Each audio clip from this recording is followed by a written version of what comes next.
Stand, salute, pledge. I pledge allegiance to the flag of the United States of America and to the republic for which it stands, one nation, under God, indivisible, with liberty and justice for all.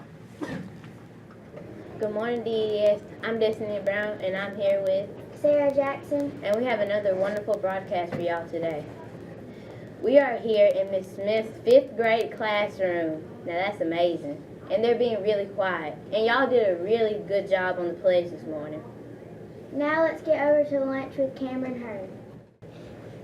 Good morning, DS. My name is Cameron Hurd, and I'll be doing the lunch for y'all today. Today we're having chicken bites, English peas, mashed potatoes, tomato slices, roll, fruit and fruit juice, and a choice of milk. Now back to the news desk with Sarah and Destiny. Thank you for that wonderful lunch menu. So now to the weather with Dylan Adcock. Good morning, DS. My name is Dylan Adcox, and I'll be doing the weather for you today. Today is Thursday, November 30th, 2017. Your weather for today will be afternoon showers, high 74, low 53. We have a 60% chance of rain. The winds will be blowing out of the southwest at 4 miles per hour, and the humidity is 79%. That's all for your weather today. Now back over to the news desk with Destiny and Sarah. We have a few announcements for today.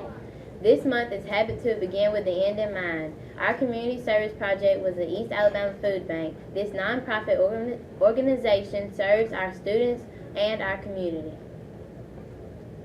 Our goal was to feed as many hungry people as we could, including our very own students and community. We came together as a school and Team DES and raised over $900 for this great cause. That's a win-win. Thanks to all the teachers and students that helped out. DES Community Service Project for December are Christmas cards for nursing homes, hospitals, and veterans homes. Vision screening for 4th through 6th grade will be on December the 6th. Holiday Shop starts December the 4th and will run through December the 8th. 4th Annual Spirit of Hometown Christmas Parade will be held Sunday, December the 10th at 3 o'clock. See Ms. Siggers for vendor or float forms. This event will take place in downtown Dable. There will be a rock hunt, games, food, and of course Santa. There will be a prize money for the best floats. A pet parade is the newest thing this year, so if you want to enter your pet in the pet parade, it will be $5. Please see Ms. Siggers in 5th grade if you have any questions. There will be a DES movie day for 3rd through 6th. This Friday at 8 o'clock in the DHS auditorium. The cost of admission is $3. The movie is How the Grinch Stole Christmas. Devil Youth basketball registrations are going on now. The last Saturday to sign up is this Saturday from 12 to 3. The cost is $75. The Beauty Ball pageant will be Saturday, December 9th. If you have not paid your entry fee, please do so soon. The cost is now $50. Yearbooks are now on sale. You should have received an order form from your teacher. I said, I can't move. I said, there's a shock going through my whole body. I can't feel anything, man. I still remember the day I was in the film room watching film, and I was watching the California Bears, and my defensive backs coach, Larry Slade, came in the room. He said, Inky Johnson, I got some good news for you. And I dropped the clicker, and I said, Coach, what is it? He said, son, you're a projected top 30 draft pick. He said, all you have to do is play these next 10 football games. You're an automatic multimillionaire. I ran out of the room. I got on the phone. I called my mother and my grandmother. I said, listen. I said, after this season, our lives are about to change forever. And little did I know our lives were really about to change. The first game we come out, play against California Bears. I get an interception. We shut them down. We get the victory. Second game, we're playing against Air Force. It gets late in the game, found ourselves in a dogfight. And I approach the tackle like I approach any other tackle. And the way I'm approaching it, either I'm going to knock you out or you're going to knock me out. I'm 165 pounds. I can't play with anybody. But at the point of contact, when I hit this guy, something different happened that had never happened to me before in my life. I hit him, and it seemed as if every breath in my body left. My body went completely limp. I fell to the ground. I blacked out. I looked at the doctor because I couldn't feel my right arm. They had poked me with all type of needles. Inky, can you feel this? Can you feel? I couldn't feel a thing. They took me back, they ran the CAT scans, and they rolled me back into my room, and I'll never forget it.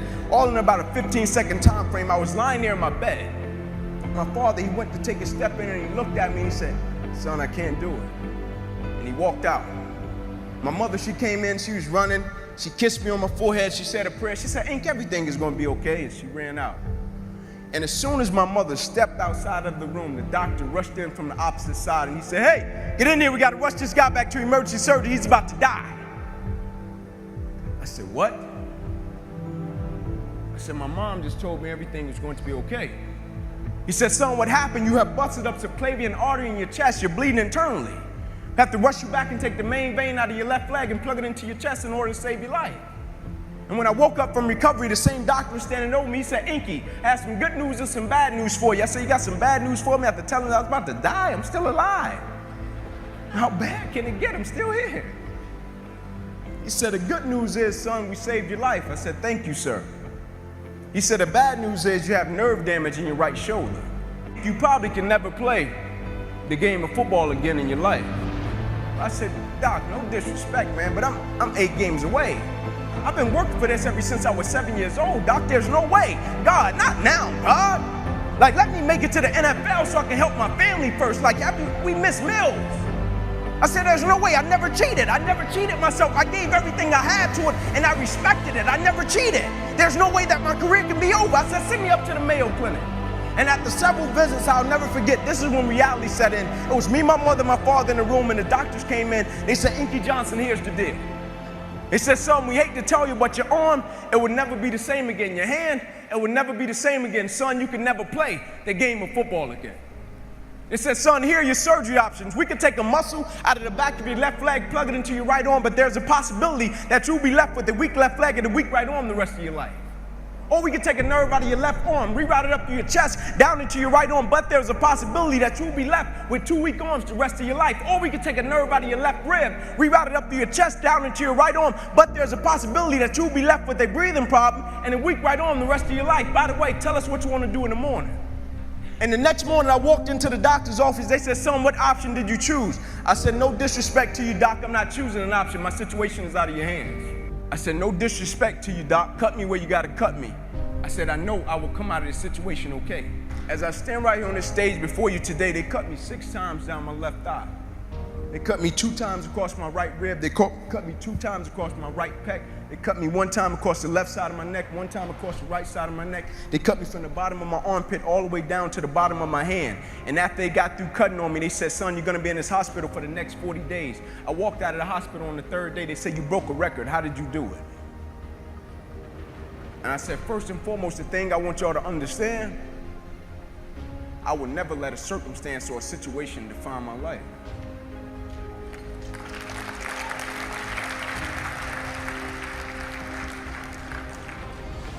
But most importantly, you know what I had invested? I had sweat equity. I had been working my whole life. And what I didn't understand, by being determined to chase something, by being committed to it, and what commitment is staying true to what you said you were going to do long after the mood that you have set it in has left. You see, people think commitment is saying, yes, I'll do it on the days when it feels good. But I have been committed to everything that I ever started in my life, and I never stopped and I never quit it. And so by being committed to everything that I started, I finished it. It built a certain type of spirit. It built a certain type of mentality. It built a certain type of individual. And so now I couldn't quit even if I wanted to. I couldn't lay in the bed even if I wanted to. I couldn't stop even if I wanted to. I had too much sweat equity in my life and everything that I was doing. I understood the process is more important than the product. It wasn't about the outcome for me. Whether I made it to the NFL or not, that was inconsequential in God's plan for my life. But I was going to fall in love with that process because I understood by falling in love with that process, it was going to turn me into a machine. A lot of people need a little extra money to get motivated. A lot of people need, whatever the case may be, a little bonus to get motivated. I don't need anything but breath in my body and life. And every day I wake up, I understand I got 2 children depending on me. I understand I got a wife depending on me. I understand I got a world that needs me. The reason I go at life with the passion and the zeal that I go at it with is because I understand every day of my life is somebody in the world that is dependent on me. It may not be you, and if it's just about you, you're in trouble, because I'm telling you, you're gonna hit something in life that's a lot tougher than you, and it's gonna test your will and it's gonna test your heart. And if it's just about you and if it's just about the product, it will crush you. Every day I get up, I understand it's somebody in the free world that's looking at me to see if I'm gonna keep going, and so I can't quit. And so I went back to school the next week after they had just saved my life. I was back in class. I had to learn how to write all over again. Had to learn how to walk all over again. Had to learn how to tie my shoe all over again. Had to learn how to bathe all over again. Had to learn how to live life all over again. Never one time did I say, let me go home, I need a break. You see, the thing we have to understand about everything that we're a part of, first and foremost, it's a blessing by God. And when it's a blessing, you can't help but to give everything you got to it. My life got saved. I got spared my life. I almost died. The doctor came to me on the field. He was on one knee and he grabbed my wrist and he said, son, you don't have a pulse. I don't even know how you're still living. The thing about it, my wound, like you can see this. You can see my arm. My wound is visible. But it's a lot of people in this room that are wounded and you can't see it. And it's internal. And so the opportunities that we pass up to be a blessing to other people, we can save their life with just one encounter. In my last doctor visit, they came to me and they said, sorry, Inky Johnson, you will never be able to use this arm or hand again in your life. I said, no disrespect to you, doc, but I will use this arm and this hand every day for the rest of my life by the way that I live my life. Every day, I'm going to impact someone's life. Every day, I'm going to empower someone. Every day, I'm going to inspire someone. Every day, I'm going to encourage someone. That brings us to the end of our broadcast of TNN Tiger News Network. As we always say, have a great day or not, the choice is yours.